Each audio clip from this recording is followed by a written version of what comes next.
ব্যাপার কি মহারাজ, আজ যেন আপনাকে একটু বেশি চিন্তিত দেখাচ্ছে। বেশ কয়েকদিন ধরে ভাবছি এই রাজ্যপাট সামলে একটু তীর্থযাত্রা করতে যাব, কিন্তু ওই যাবো করে আর যাওয়াই হয় না। না না মহারাজ, মন যখন চাইছে তখন না হয় মহারানীকে সঙ্গে নিয়ে আপনি বেরিয়ে পড়ুন তীর্থযাত্রা করতে। ঠিক বলেছ মন্ত্রী, এবার যেন মনটা বড্ড টানাটানি করছে। জেগে জেগে শুয়ে শুয়ে সব সময় আমার মনে শুধু এখন ওই একটাই চিন্তা। কি চিন্তা মহারাজ? আমি তো কিছুই বুঝতে পারছি না। তোমাকে বোঝাতে কি এবার ঝুড়ি আর কোদাল নিয়ে আসবো আমি? আরে বাবা, মহারাজের মনে এখন শুধু তীর্থযাত্রার চিন্তা। এ তো অতি উত্তম চিন্তা মহারাজ, আপনি তীর্থযাত্রার জন্য প্রস্তুত হন। যাবো তো বটে, কিন্তু এদিকে যে এই রাজ্যপাট। সবাই আসতে না আসতেই যে যাওয়ার গল্প শুনছি, তা কোথায় যাবেন মহারাজ? আমি জানি আমি এবার সব বুঝে গেছি। ইয়ে না মানে মহারাজ তীর্থযাত্রায় যাবেন। আমি ঠিক বলেছি তো মহারাজ? বলছো মানে বলে একেবারে রাজ্য জয় করে নিয়েছো? তবে আমি বলছিলাম কি, আর 7-5 না ভেবে আপনি বরং তীর্থযাত্রায় বেরিয়ে পড়ুন। তারপরেই চাষি গেল ঘর আর লাঙল তুলে ধর। তুমি আবার কি বিড়বিড় করছো গোপাল? তোমার আবার কি হলো? না মানে বলছিলাম যে কি আর হবে, মহারাজ না থাকলে রাজকার্য সব শিখেই উঠবে। সেসব নিয়ে তোমায় ভাবতে হবে না, তুমি নিজের চরকায় তেল দাও। মহারাজ না থাকলে কি হবে? আমি তো আছি, আমি সব দায়িত্ব সামলে নেব। জানি তো। সেই সুযোগে আপনি করবেন সবার ঘটি বাটি চাটি। না না, ঘটি বাটি নয়, তীর্থযাত্রায় গেলে আমি ওই একেবারে ছাড়া হাত পা হয়েই যাব। তবে মহারাজ, আমি বলছিলাম কি, তীর্থযাত্রার জন্য কালই একটা ভালো তিথি আছে। যদি যেতেই হয় তবে আর দেরি করবেন না মহারাজ। বেশ, তবে কালই আমি তীর্থযাত্রায় বের হব।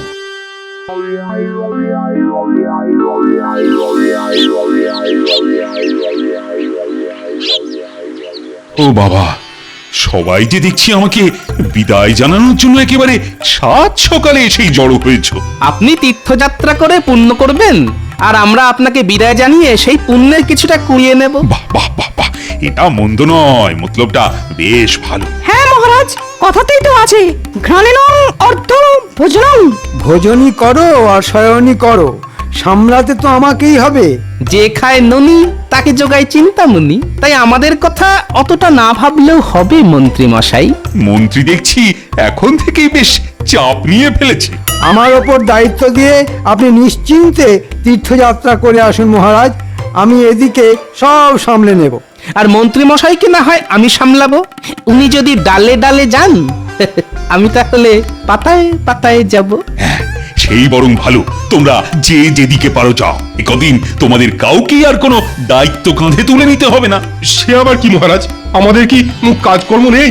ভেবেও দেখলাম তোমাদেরও না মাঝে মাঝে ছুটি দেওয়া দরকার। এটা আপনি একেবারে আমার মনের কথা বলেছেন মহারাজ। জানি তো, আর তাই আমি যখন তীর্থযাত্রায় থাকবো তখন রাজসভাতে সবার বেশ অনেক দিন ছুটি থাকবে। সে আবার কি, ভাবলাম কয়েকদিন দিব্যি রাজ্য শাসন করব, তা নয় একেবারে ছুটি। ছুটি ছুটি ছুটি, খাবো গরম গরম রুটি, গরমকালে পটল ঝিঙে, শীতের মটর শুটি। হ্যাঁ হ্যাঁ, এই কদিন তোমাদের সবার কাজের ছুটি। যে যার মতো খাও দাও, আমোদ প্রমোদ করো। আরে এ তো মেঘ না চাইতেই জল মহারাজ। অসময় এমন ছুটি দিয়ে আপনি তো একবারে চমকে দিয়েছেন। চিন্তা নেই পণ্ডিত, চিন্তা নেই, চমকের আরো বাকি আছে। তার মানে চমকের ওপর চমক। মনে হচ্ছে মহারাজ মনে মনে বেশ ভালোই ফন্দি ফিকির করেছে। এখন যাওয়ার আগে আমি রাজসভাসদদের মধ্যে বাছাই করা দুজনকে তাদের রসনা তৃপ্তির জন্য দুটো উপহার দিতে চাই।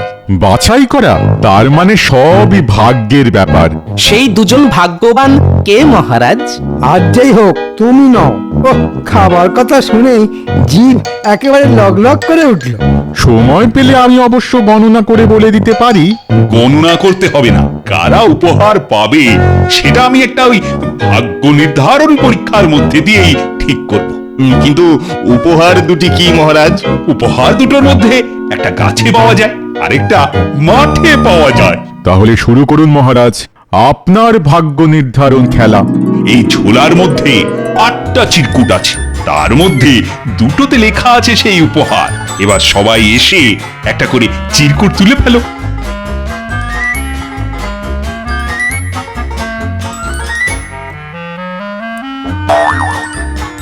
আমারটাতে তো ফক্কা লেখা। দূর দূর দূর, আমার কপালটাই মন্দ। আমারটা তো তাই, দুধ চাই। দেখি আমারটাই কি পড়েছে। ও বাবা, এটাও তো ফক্কা। না না, আমারটাই যেন অন্য কি লেখা আছে। ওরে বাবা, এ আবার কি? গাছ পাঠা। এবার আমার পালা। দেখি আরে সাবাস, আর আমার ভাগ্যে পড়েছে শুধু পাঁঠা। এবার বুঝলে তো, একটা হলো পাঁঠা ছাগল যেটা মাঠে পাওয়া যায়, আরেকটা হলো গাছ পাঠা মানে এঁচোড় যেটা গাছে পাওয়া যায়। দূর দূর, আমার কপালটাই দেখছি খারাপ। যা লাভ হবার সে তো গোপালেরই হলো। এখন যাও, উপহার যথা সময়ে তোমাদের বাড়িতে পৌঁছে যাবে। তাহলে আমি চললাম তীর্থযাত্রা করতে।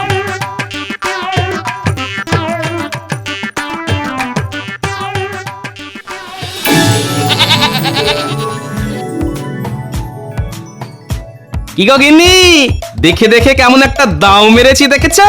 দাও আর কি, কপালে ছিল তাই পেয়েছো। সেই জন্যই তো বলে কপালের নাম গোপাল। তবে যাই বলো আর তাই বলো, পাঁঠাটা কিন্তু খুব নাদুস নুদুস হয়েছে, হ্যাঁ? আর স্বাস্থ্যবানও বটে। খাবো কি, দেখেই পেট ভরে যাবে। এই তবে না, আমার ভয় হচ্ছে কেউ আবার নজর দিয়ে দেবে না তো। নজর দিলে, হ্যাঁ, নজর দিলে নজর কাটানোর ব্যবস্থাও না হয় করে দেব, কিন্তু নজরটা দেবে কে? সে আর আমি কি জানি, আমি কি লোকের বাড়ি গিয়ে গিয়ে বলে এসেছি? হ্যাঁ, তবে আমরা কিন্তু বাড়ি বয়েই এসেছি। আর যেটার জন্য আশা সেটা দেখতেও পেয়েছি। ও মা, এ আমার কি সৌভাগ্য। ভাগ্যে যে কি আছে সে আর তুমি কি বুঝবে, সেটা আমি মনে মনে টের পাচ্ছি। মহারাজ তোমার বাড়ি বয়ে যে উপহার পাঠিয়েছেন সেটা কি আর না দেখে থাকতে পারি? ওহ, এমন নজরকান্তি পাঁঠা দেখলে চোখ যেন জুড়িয়ে যায়। আর এমন পাঠা আর কটাই বা আছে এ রাজ্যে। এমন পাঁঠার কদর কজনেই বা করতে পারে বলুন? গোপাল তো মোটেই পারে না। তাহলে কে পারে মন্ত্রী মশাই? কেন আমি? ছাগলটাও তো যেন মনে মনে বলছে আমার বাড়িতে গিয়েই ঘাস খাবে। আর মন্ত্রীমশাই ওকে খাবে। ও মা, ছাগলটা আবার এইসব বলছে নাকি? হ্যাঁ? আপনি ছাড়া ছাগলের মনের কথা আর কেই বা বুঝতে পারে বলুন মন্ত্রী মশাই? আপনি কি চাইছেন সেটা পরিষ্কার করে বললেই তো হয়। হ্যাঁ হ্যাঁ, মানে জলের মতন পরিষ্কার করে দিন। ও ভাই গোপাল, বলছি ওই যে ছাগলটা কচি কচি ঘাস খাচ্ছে ওইটাই যে আমার চাই। মন্ত্রী মশাই যখন সরাসরি চাইছেন তখন এতে কোনো দোষ নেই। একে গোপাল, তুমি তো হ্যাঁও করছো না হুঁও করছো না। আগে কি আর বলি, পাগলে কিনা বলে ছাগলে কিনা খায়। তার মানে আমি পাগল? আপনি যে কি সেটা আর আপনার থেকে ভালো কে জানে মন্ত্রী মশাই? কিন্তু তুমি কি জানো সেটা তো বলবে নাকি? আমার পাঠা আমি দেব না, পরিষ্কার। তাহলে এটাই তোমার শেষ কথা? আমার অনুরোধ তুমি রাখবে না ভাই গোপাল? কি করে রাখি মন্ত্রী মশাই, কথাতেই তো আছে ভদ্রলোকের এক কথা।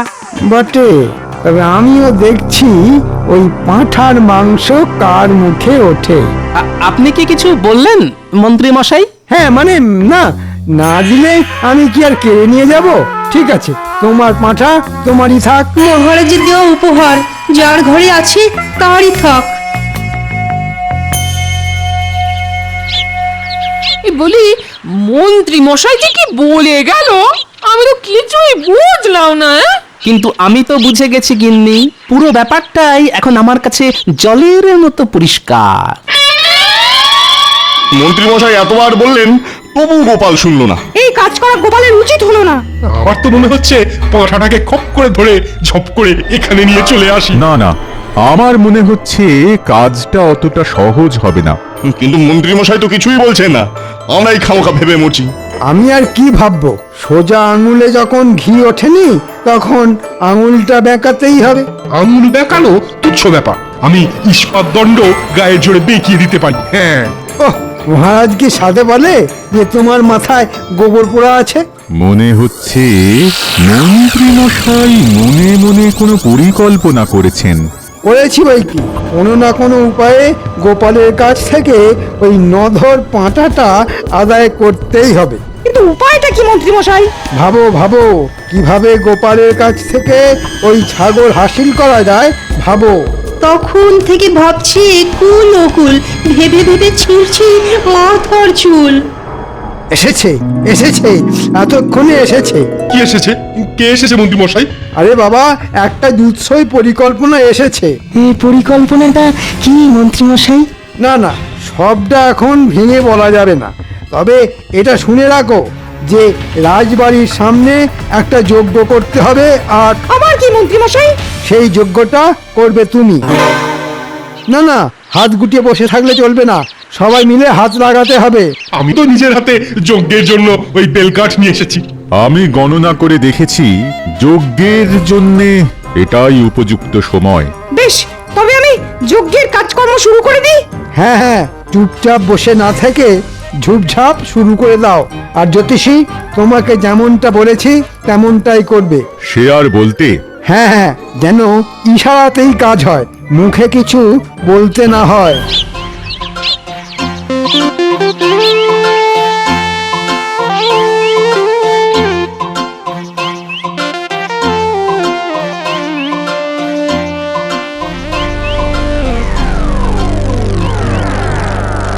চালাও পণ্ডিত, আরো জোরে চালাও।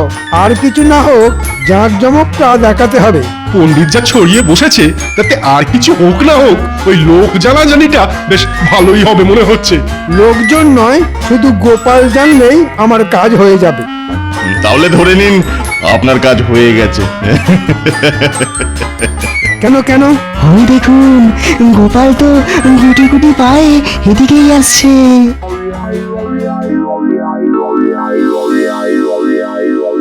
ওরে বাবা, এ আবার কি কারসাজি? রাজা নেই, তবু রাজার রাজসূয় যজ্ঞ হচ্ছে। রাজ্যের কল্যাণের জন্য, প্রজাদের কল্যাণের জন্য এটা তো করতেই হবে। তা বেশ, তা বেশ, কিন্তু এদিকে যে দেখছি ঘি তেল মানে জ্বালানি ছাড়াই যজ্ঞ হচ্ছে। আর উপায় কি? রাজবাড়িতে কেউ নেই, তাই ঘিয়ের জোগাড় হয়নি। তবে এ যা হচ্ছে তাও দেখার মতো। তাহলে এটাই না হয় দেখি। দেখো দেখো, এমন যজ্ঞ কি আর রোজ রোজ হয়? অমঙ্গল নেমে আসছে, অমঙ্গল, ঘোর অমঙ্গল, ধ্বংস হয়ে যাবে, সব ধ্বংস হয়ে যাবে। আরে আরে, এর আবার হঠাৎ কি হলো? জ্বালানি ছাড়া যজ্ঞ করার ফল খুব খারাপ হবে। কি আর এমন হবে শুনি? আমি গণনা করে দেখছি, এক্ষুনি দেখছি।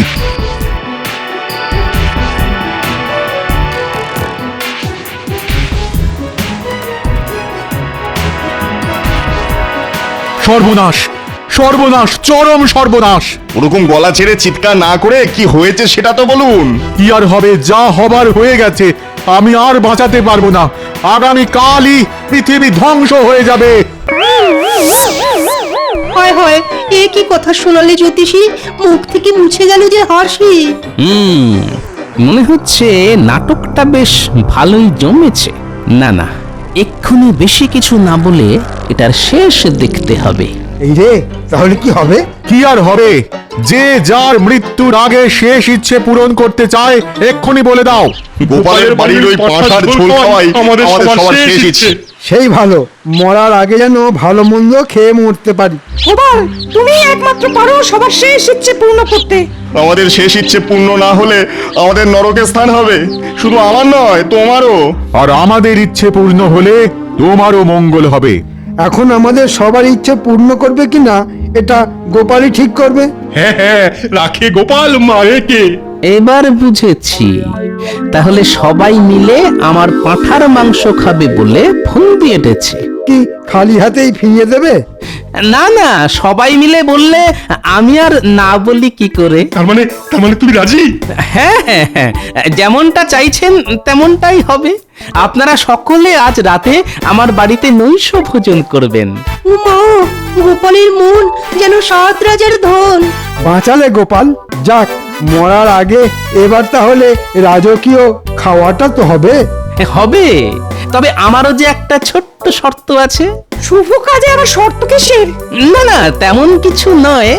আপনারা রাজসভাসদ, রাজকীয় খাবার খাবেন, তাই আপনারা শুধু রাজকীয় বস্ত্র আর অলংকার পরেই যাবেন।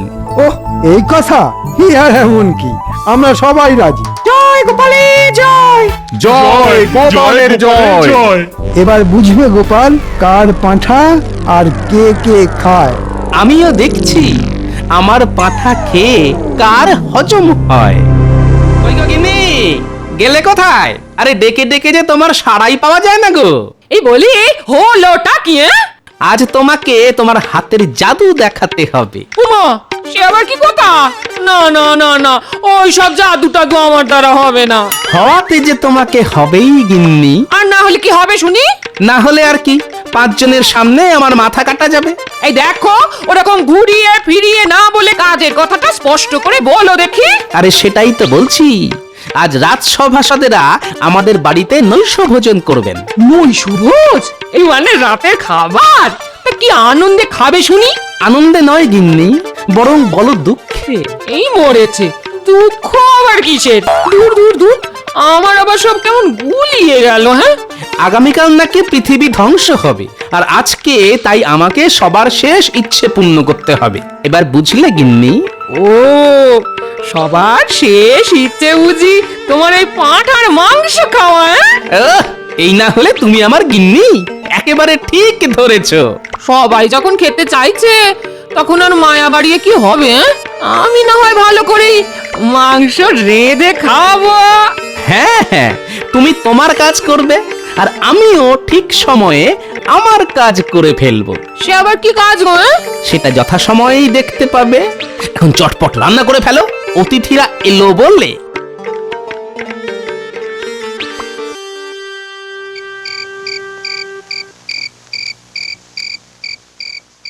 এই যে গোপাল, আমরা এসে গেছি।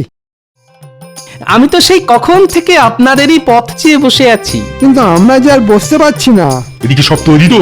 না মানে ওই পেটের ভেতর যেন একেবারে ছুঁচো লাফাচ্ছে। না, আয়োজন মনে হচ্ছে বেশ ভালোই হয়েছে। হ্যাঁ, খাবো কি? গন্ধ শুকেই তো পেট ভরে যাচ্ছে।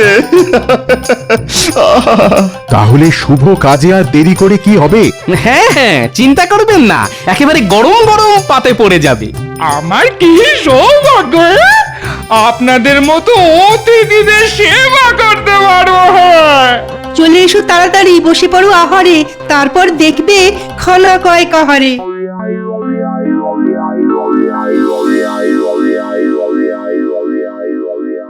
ওহ, পাঁঠার মাংসটা চমৎকার হয়েছে। মাংস তো নয়, যেন অমৃত। হাড় শুদ্ধ চিবিয়ে একেবারে হজম করে ফেলবো। খান খান, পেট ভরে মন ভরে খান। উরি বাবা, এরপর আরো খেলে বেরিয়ে যাবে প্রাণ। ওহ, জোর খাওয়া হলো আজ। তবে গিন্নি মায়ের রান্নার প্রশংসা করতেই হয়। এমন খাওয়া খেয়ে মরেও আনন্দ। কি বলেন? গোপালের পাঁঠার ঘাড় মটকেছে আর আমাদের ইচ্ছে পূর্ণ হয়েছে। তাহলে এবার আমরা আসি গোপাল। কিন্তু আমার ইচ্ছে যে পূর্ণ হলো না। তোমার আবার কি ইচ্ছে গোপাল? না না, তেমন কিছু নয়, তবে আজ রাতটা যদি আপনারা আমার বাড়িতেই থাকতেন তাহলে আরেকটু অতিথি সেবা করার সুযোগ পেতাম। এ তো অতি উত্তম প্রস্তাব। মা, খাওয়ার পরে আবার শোয়া। যা, খেয়ে দে এমনি শরীর চলছে না, এটাই ভালো হলো। বেশ, তবে তোমার এই ইচ্ছেটাও পূর্ণ হোক। মনে হচ্ছে গোপালের মাথাটা বেশ ভালো মতনই চিবিয়েছি। স্বাদের পাঁঠা চলে গেলে এমন দশাই হয়। আসুন আসুন, আপনাদের জন্য আমি শয়নের ব্যবস্থা করেছি। এসে অলংকার আর পোশাক খুলে শুয়ে পড়ুন।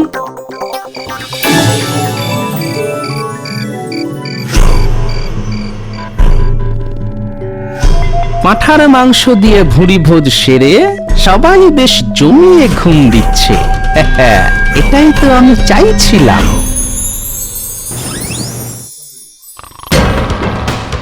যেমনটা ভেবেছিলাম তেমনই হয়েছে।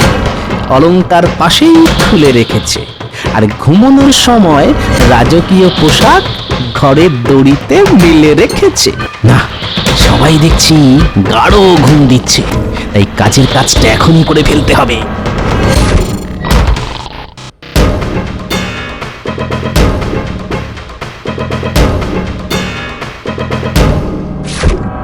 আমার আমার পাঁঠা পেটে পুড়েছ।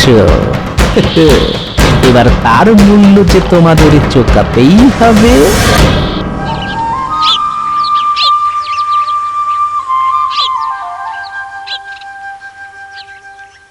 আরে আরে, ব্যাপার কি? পোশাকগুলো সব গেল কোথায়? শেষে কিনা কপালে এই ছিল।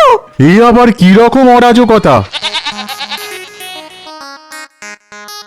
আরে আরে, সবাই যে দেখছি উঠে পড়েছেন। কেন, মনে হচ্ছে দেখে যেন একেবারে চমকে যাচ্ছ। সবাইকেই জানাই সুপ্রভাত। প্রভাতটার শু হলো কই?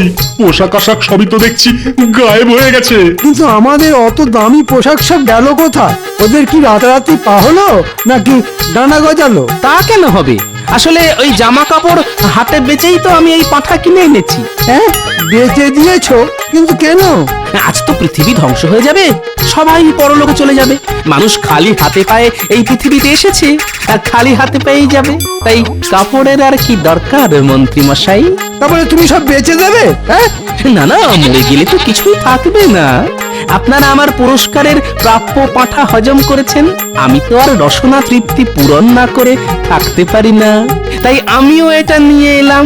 একটা পাঁঠা গেল, তার বদলে আবার একটা চলে এলো। আপনার চাল অনেক আগেই ধরে ফেলেছে গোপাল। তাই তো দেখছি। এই বেশ ভালো হলো, কারো ইচ্ছেই আর অপূর্ণ থাকলো না। কি মন্ত্রী মশাই, কেমন দিলাম?